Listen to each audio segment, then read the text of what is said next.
ਮੈਂ ਇੱਕ ਇੰਟਰਵਿਊ ਸੁਣ ਰਿਹਾ ਸੀ, ਬਲਕਿ ਇੱਕ ਲੈਕਚਰ ਸੁਣ ਰਿਹਾ ਸੀ ਫਾਦਰ ਆਫ ਟੈਲੀਵਿਜ਼ਨ ਇਨ ਪਾਕਿਸਤਾਨ, ਜਿਨ੍ਹਾਂ ਨੂੰ ਕਿਹਾ ਜਾਂਦਾ ਹੈ।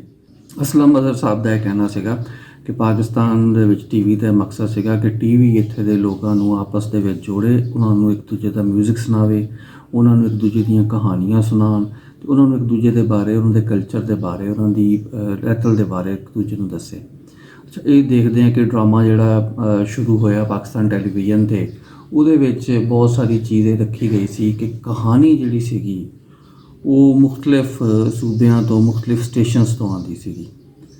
ਉਹ ਮੁਖਤਲਿਫ ਸਟੇਸ਼ਨ ਸੀਗੇ ਜਿਹੜੇ ਆਪਣੇ ਆਪਣੇ ਡਰਾਮੇ ਪ੍ਰੋਡਿਊਸ ਕਰਦੇ ਸੀਗੇ ਅਤੇ ਉਹ ਡਰਾਮੇ ਅਸੀਂ ਨੈਸ਼ਨਲ ਚੈਨਲ 'ਤੇ ਦੇਖਦੇ ਸੀ। ਇਹਦੇ ਬਾਅਦ ਜਿਹੜੇ ਰੀਜਨਲ ਸੈਂਟਰ ਸੀਗੇ ਟੈਲੀਵਿਜ਼ਨ ਦੇ, ਉਹ ਰੀਜਨਲ ਡਰਾਮਾ ਪ੍ਰੋਡਿਊਸ ਕਰਦੇ ਸੀ। ਜਿਵੇਂ ਪੰਜਾਬੀ ਦੇ ਵਿੱਚ ਅਸੀਂ ਅੱਜ ਦੀ ਕਹਾਣੀ ਬੜਾ ਦੇਖਿਆ, ਔਰ ਪੰਜਾਬੀ ਦੇ ਜਿਹੜੇ ਰਾਈਟਰ ਨੇ ਨਵਾਜ਼, ਉਹਨਾਂ ਨੇ ਬਹੁਤ ਸਾਰੇ ਡਰਾਮੇ ਇਸ ਸਿਲਸਿਲੇ ਦੇ ਤਹਿਤ ਜਿਹੜੇ ਸੀਗੇ ਉਹ ਲਿਖੇ ਔਰ ਪੇਸ਼ ਕੀਤੇ। ਅੱਛਾ, ਉਹਦੇ ਬਾਅਦ ਫਿਰ ਕੀ ਹੋਇਆ ਕਿ ਪ੍ਰਾਈਵੇਟ ਟੈਲੀਵਿਜ਼ਨ ਆ ਗਿਆ। ਪ੍ਰਾਈਵੇਟ ਟੈਲੀਵਿਜ਼ਨ ਆਉਣ ਦੇ ਬਾਅਦ ਜਿਹੜਾ ਡਰਾਮਾ ਸੀਗਾ ਉਹ ਬੜੀ ਹੱਦ ਤੱਕ ਸ਼ਹਿਰਾਂ ਦੇ ਵਿੱਚ ਰਹਿ ਗਿਆ, ਸ਼ਹਿਰਾਂ ਦੀ ਅਰਬਨ ਮਿਡਲ ਕਲਾਸ ਦੇ ਵਿੱਚ ਰਹਿ ਗਿਆ। ਔਰ ਇਸ ਕਲਾਸ ਨੂੰ ਹੀ ਜਿਹੜੇ ਚੈਨਲ ਮਾਲਿਕਾਨ ਨੇ ਉਹਨਾਂ ਨੇ ਦਰਜਿਆਂ 'ਚ ਤਕਸੀਮ ਕਰ ਛੱਡਿਆ। ਮਿਸਾਲ ਦੇ ਤੌਰ 'ਤੇ ਹਮ ਟੀਵੀ ਹੈ, ਉਹ ਜਿਹੜਾ ਤੁਹਾਨੂੰ ਡਰਾਮਾ ਦਿਖਾਏਗਾ, ਉਹਦੀ ਜਿਹੜੀ ਰਹਿਤਲ ਹੋਏਗੀ, ਜਿਸ ਸੈਟਅਪ 'ਚੋਂ ਕਹਾਣੀ ਬਣੇਗੀ, ਉਹ ਬੜੇ ਕੋਈ ਅਪਰ ਮਿਡਲ ਕਲਾਸ ਦੇ ਲੋਕ ਹੋਣਗੇ।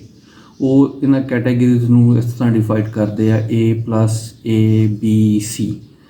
ਅੱਛਾ, ਬੀ ਦੇ ਵਿੱਚ ਏਅਰਵਾਈਜ਼ ਡਿਜੀਟਲ ਜਿਹੜਾ ਹੈਗਾ ਵਾ, ਉਹ ਆਪਣੇ ਡਰਾਮੇ ਜਿਹੜੇ ਹੈਗੇ ਉਹ ਪ੍ਰੋਡਿਊਸ ਕਰਦਾ, ਯਾਨੀ ਕਿ ਉਹ ਜਿਹੜੇ ਲੋਅਰ ਮਿਡਲ ਕਲਾਸ ਇਨਕਮ ਹੈ ਆ, ਉਹਨਾਂ ਦੀ ਜਿਹੜੀਆਂ ਕਹਾਣੀਆਂ ਹੈਗੀਆਂ ਉਹਨਾਂ ਦੇ ਉੱਤੇ ਡਰਾਮੇ ਆਪਣੇ ਬਣਾਉਂਦੇ। ਇਸ ਤੋਂ ਇਲਾਵਾ ਜਿਹੜੇ ਲੋਅਰ ਮਿਡਲ ਇਨਕਮ ਗਰੁੱਪ ਹੈਗੇ ਨੇ, ਉਹ ਵੀ ਇਹਨਾਂ ਦੇ ਵਿੱਚ ਕੈਟਰ ਹੋ ਜਾਂਦੇ ਨੇ, ਉਹ ਇਹਨਾਂ ਦੀ ਕਹਾਣੀ ਦੇਖ ਸਕਦੇ ਨੇ। ਲੇਕਿਨ ਇਹਨਾਂ ਡਰਾਮਿਆਂ ਦੇ ਵਿੱਚ ਮੁਖਤਲਿਫ ਸੂਬਿਆਂ ਦੀ ਅਤੇ ਮੁਖਤਲਿਫ ਇਲਾਕਿਆਂ ਦੀ ਕਹਾਣੀ ਜਿਹੜੀ ਹੈਗੀ ਆ ਉਹ ਗਾਇਬ ਹੋ ਗਈ ਹੈ। ਮਿਸਾਲ ਦੇ ਤੌਰ 'ਤੇ ਖੈਬਰ ਪਖਤੂਨਖਵਾ ਦੇ ਵਿੱਚ ਇੱਕ ਬਹੁਤ ਵੱਡੀ ਵਾਰ ਲੜੀ ਗਈ ਹੈ, ਵਾਰ ਔਨ ਟੈਰਰ ਲੜੀ ਗਈ ਹੈ। ਹੋ ਸਕਦਾ ਇਸ ਵਾਰ ਔਨ ਟੈਰਰ ਨੇ ਜਾਂ ਇਸ ਦਹਿਸ਼ਤਗਰਦੀ ਦੇ ਖਿਲਾਫ ਜੰਗ ਨੇ ਖੈਬਰ ਪਖਤੂਨਖਵਾ ਦੇ ਵਿੱਚ ਇਨਸਾਨੀ ਅਲਮੀਏ ਨੂੰ ਜਨਮ ਨਾ ਦਿੱਤਾ ਹੋਵੇ, ਔਰ ਉਸ ਇਨਸਾਨੀ ਅਲਮੀਏ ਤੋਂ ਕੋਈ ਕਹਾਣੀਆਂ ਨਾ ਬਣੀਆਂ ਹੋਣ, ਜਾਂ ਉਸ ਇਨਸਾਨੀ ਅਲਮੀਏ ਨੂੰ ਅਸੀਂ ਕਹਾਣੀ 'ਚ ਨਿੱਟ ਕਰਕੇ ਆਪਣੇ ਲੋਕਾਂ ਨੂੰ ਦਿਖਾ ਨਹੀਂ ਸਕੇ। ਠੀਕ ਹੈ, ਇਸੇ ਤਰ੍ਹਾਂ ਬਲੋਚਿਸਤਾਨ ਦੇ ਵਿੱਚ ਜੋ ਹਾਲਾਤ ਚੱਲ ਰਹੇ ਨੇ ਜਾਂ ਜੋ ਕੁਛ ਹੋ ਰਿਹਾ ਵਾ, ਕੋਇਟਾ ਜਿਹੜਾ ਸੀਗਾ ਉਹਦੇ ਵਿੱਚ ਦਹਿਸ਼ਤਗਰਦੀ ਦੀ ਇੱਕ ਬੜੀ ਵੱਡੀ ਲਹਿਰ ਜਿਹੜੀ ਸੀਗੀ ਉਹ ਮੁਸਲਸਲ ਰਹੀ ਆ। ਲੇਕਿਨ ਕੋਇਟਾ ਦੇ ਅੰਦਰ ਵੀ ਕੁਛ ਨਾ ਕੁਛ ਕਹਾਣੀਆਂ ਤਾਂ ਜਨਮ ਲਈਆਂ ਹੋਣੀਆਂ, ਬਲੋਚਿਸਤਾਨ ਦੇ ਵਿੱਚ ਵੀ ਕੁਛ ਨਾ ਕੁਛ ਕਹਾਣੀਆਂ ਬਣੀਆਂ ਹੋਣੀਆਂ, ਲੇਕਿਨ ਉਹ ਕਹਾਣੀਆਂ ਹੁਣ ਸਾਨੂੰ ਕਿਤੇ ਨਜ਼ਰ ਨਹੀਂ ਆ ਰਹੀਆਂ। ਇਸੇ ਤਰ੍ਹਾਂ ਇੰਟੀਰੀਅਰ ਸਿੰਧ ਦੀਆਂ ਕਹਾਣੀਆਂ ਕਦੀ ਕਿਸੇ ਸਾਨੂੰ ਨਜ਼ਰ ਆਉਂਦੀਆਂ ਸੀ। ਜੰਗਲ ਦੀਵਾਰੇ, ਨੂਰੁਲ ਹੁਦਾ ਸ਼ਾਹ, ਉਹਨਾਂ ਨੇ ਉਸ ਦੌਰ ਦੇ ਸਮਾਜੀ ਹਾਲਾਤ ਔਰ ਵਾਕਿਆਤ ਨੂੰ ਡਰਾਮੇ ਦੀ ਸ਼ਕਲ ਦੇ ਵਿੱਚ ਪੇਸ਼ ਕੀਤਾ, ਵੂਮਨ ਇੰਪਾਵਰਮੈਂਟ ਲਈ ਕੰਮ ਕੀਤਾ। ਲੇਕਿਨ ਹੁਣ ਇੰਟੀਰੀਅਰ ਸਿੰਧ ਦੀਆਂ ਕਹਾਣੀਆਂ ਜਿਹੜੀਆਂ ਹੈਗੀਆਂ ਉਹ ਵੀ ਗਾਇਬ ਹੋ ਗਈਆਂ, ਅਤੇ ਪੰਜਾਬ ਦੀਆਂ ਕਹਾਣੀਆਂ ਤਾਂ ਬਿਲਕੁਲ ਹੀ ਹੈ ਨਹੀਂ। ਫਿਰ ਜੇ ਕੋਈ ਪੰਜਾਬੀ ਕਿਰਦਾਰ ਹੈ ਆ ਅਤੇ ਉਹਨਾਂ ਡਰਾਮਿਆਂ ਦੇ ਵਿੱਚ ਉਹਦਾ ਕੰਮ ਸਿਰਫ ਗਲਤ ਉਰਦੂ ਬੋਲਣਾ ਵਾ। ਸਾਡੇ ਅਗਰ ਕੋਈ ਪੰਜਾਬੀ ਸਹੀ ਉਰਦੂ ਨਹੀਂ ਬੋਲਦਾ, ਅਗਰ ਕੋਈ ਸਿੰਧੀ ਸਹੀ ਉਰਦੂ ਨਹੀਂ ਬੋਲਦਾ, ਜਾਂ ਕੋਈ ਪਖਤੂਨ ਸਹੀ ਉਰਦੂ ਨਹੀਂ ਬੋਲਦਾ, ਅਤੇ ਉਹਨੂੰ ਡਰਾਮਿਆਂ ਦੇ ਵਿੱਚ ਕੈਰੀਕੈਚਰ ਕਿਉਂ ਕਰ ਦਿੱਤਾ ਜਾਂਦਾ, ਉਹਦਾ ਮਜ਼ਾਕ ਕਿਉਂ ਉਡਾਇਆ ਜਾਂਦਾ। ਮੈਂ ਇੱਕ ਡਰਾਮਾ ਦੇਖ ਰਿਹਾ ਸੀ, ਸੋਹਣਾ ਚੰਦਾ, ਜਿਹਦੇ ਵਿੱਚ ਮੁਖਤਲਿਫ ਕੌਮੀਅਤਾਂ ਦੇ ਕੌਮ ਇਕੱਠੇ ਕੀਤੇ ਗਏ ਆ, ਜਿਹਦੇ ਵਿੱਚ ਪੰਜਾਬੀ ਵੀ ਨੇ ਅਤੇ ਪਖਤੂਨ ਵੀ ਨੇ। ਅੱਛਾ, ਉਹਦੇ ਵਿੱਚ ਪੰਜਾਬੀ ਅਤੇ ਪਖਤੂਨਾਂ ਦਾ ਕੰਮ ਜਾਂ ਹਸਾਨ ਦਾ ਕੰਮ ਆ, ਔਰ ਉਹਨਾਂ ਨੇ ਸਿਰਫ ਇਹ ਕਰਨਾ ਵਾ ਕਿ ਗਲਤ ਉਰਦੂ ਬੋਲਣੀ। ਪਠਾਨ ਜਿਹੜਾ ਹੈਗਾ ਵਾ ਉਹ ਹੋਤੇ ਨੂੰ ਹੋਤੀ, ਠੀਕ ਹੈ, ਔਰ ਪੰਜਾਬੀ ਜਿਹੜਾ ਹੈਗਾ ਵਾ ਉਹ ਆਪਣੇ ਜਿਹੜਾ ਪੰਜਾਬੀ ਡਾਇਲੈਕਟ ਹੈਗਾ ਵਾ ਉਹਦੇ ਵਿੱਚ ਉਰਦੂ ਨੂੰ ਢਾਲ ਕੇ ਕਰਦਾ। ਅੱਛਾ, ਉਹਦੇ 'ਚ ਇੱਕ ਸੀਨ ਵੀ ਮੈਂ ਦੇਖਿਆ ਜਿਹਦੇ ਵਿੱਚ ਉਹ ਪਠਾਨ ਕਹਿੰਦਾ ਕਿ ਹਮ ਪਿਸ਼ਾਵਰ ਸੇ ਜਾਏਗਾ ਔਰ ਬੰਬ ਲੈ ਕੇ ਆਏਗਾ। ਅੱਛਾ, ਕਿਸ ਤਰ੍ਹਾਂ ਦੀ ਅਸੀਂ ਜਿਹੜੀ ਹੈਗੀ ਆ ਉਹ ਕਰੈਕਟਰਾਈਜੇਸ਼ਨ ਆਪਣੀ ਕੌਮੀਅਤਾਂ ਦੀ ਇਹਨਾਂ ਡਰਾਮਿਆਂ ਦੇ ਵਿੱਚ ਕਰ ਰਹੇ ਹਾਂ।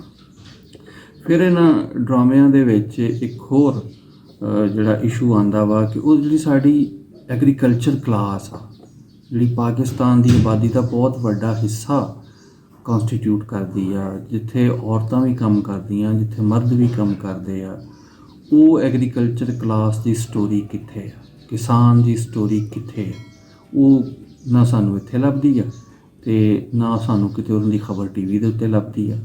ਅਸੀਂ ਇਹ ਕਹਿ ਸਕਦੇ ਹਾਂ ਕਿ ਟੀਵੀ ਨੇ ਬਹੁਤ ਸਾਰਾ ਜਿਹੜਾ ਸਾਡਾ ਤਬਕਾ ਸੀਗਾ ਜਾਂ ਬਹੁਤ ਸਾਰੀ ਸਾਡੀ ਜਿਹੜੀ ਰਹਿਤਲ ਹੈਗੀ ਆ ਉਹਨੂੰ ਮਾਰਜਨਲਾਈਜ਼ ਕਰ ਦਿੱਤਾ ਹੋਇਆ ਵਾ ਕਰਾਚੀ ਦੇ ਚੰਦ ਸ਼ਹਿਰਾਂ ਦੇ ਵਿੱਚ। ਅੱਛਾ, ਜਿਸ ਟਾਈਮ ਉਹ ਕਹਾਣੀ ਕਰਾਚੀ ਦੇ ਮੁਖਤਲਿਫ ਇਲਾਕਿਆਂ ਦੇ ਵਿੱਚ ਘੁੰਮਦੀ ਰਹਿੰਦੀ ਆ ਔਰ ਉੱਥੇ ਬੈਠੇ ਲੋਕ ਇਹਨੂੰ ਸੋਚਦੇ ਔਰ ਬਣਾਉਣ ਦੀ ਕੋਸ਼ਿਸ਼ ਕਰਦੇ ਆ, ਉਹ ਕੁਛ ਨਾਮ ਵੀ ਬੜੇ ਅਜੀਬ ਆ ਰਹੇ ਆ। ਔਰੰਗੀ ਕੀ ਅਨਵਰੀ, ਅੱਛਾ, ਫਿਰ ਨਾਮ ਤੁਹਾਨੂੰ ਮਿਲੇਗਾ ਟਿਊਸ਼ਨ ਵਾਲੀ ਤਬਸਮ, ਅੱਛਾ, ਉਸ ਤੋਂ ਬਾਅਦ ਅਬਦੁਲ ਅਜ਼ੀਜ਼ ਜਾਂ ਫਲਾਂ ਕੀ ਬੇਟੀਆਂ। ਕੁਛ ਸੈਂਸ ਹੋਵੇ ਯਾਰ, ਕੁਛ ਡਰਾਮੇ ਦਾ ਨਾਂ ਦੇਖੋ, ਉਹਨੂੰ ਸਟੀਰੀਓਟਾਈਪ ਕਿਸ ਤਰ੍ਹਾਂ ਕਰ ਰਹੇ ਹੋ, ਕਿਸ ਤਰ੍ਹਾਂ ਉਹਨੂੰ ਪੇਸ਼ ਕਰ ਰਹੇ ਹੋ, ਇਹਦੇ ਉੱਤੇ ਸੋਚਣਾ ਚਾਹੀਦਾ ਵਾ। ਇੱਥੇ ਦਾ ਜਿਹੜਾ ਐਡਵਰਟਾਈਜ਼ਰ ਹੈਗਾ ਵਾ ਉਹ ਮੰਨਿਆ ਕੰਟਰੋਲ ਕਰਦਾ ਵਾ ਟੀਵੀ ਦੇ ਕੰਟੈਂਟ ਨੂੰ, ਡਰਾਮੇ ਦੇ ਕੰਟੈਂਟ। ਐਡਵਰਟਾਈਜ਼ਰ ਆਉਂਦੇ ਨੇ ਤੇ ਉਹਨਾਂ ਦੇ ਬੰਦੇ ਆਉਂਦੇ ਨੇ, ਉਹ ਸਕ੍ਰਿਪਟ ਦੇ ਉੱਤੇ ਬੈਠ ਜਾਂਦੇ ਤੇ ਉਹਦੇ ਹਿਸਾਬ ਨਾਲ ਉਹ ਡਰਾਮਾ ਜਿਹੜਾ ਹੈਗਾ ਵਾ ਦੇਖ ਲੈਂਦੇ ਕਿ ਇਹਦੀ ਰੇਟਿੰਗ ਕਿਸ ਤਰ੍ਹਾਂ ਆਏਗੀ, ਇਹਦੀ ਰੇਟਿੰਗ ਕਿਸ ਤਰ੍ਹਾਂ ਨਹੀਂ ਆਏਗੀ।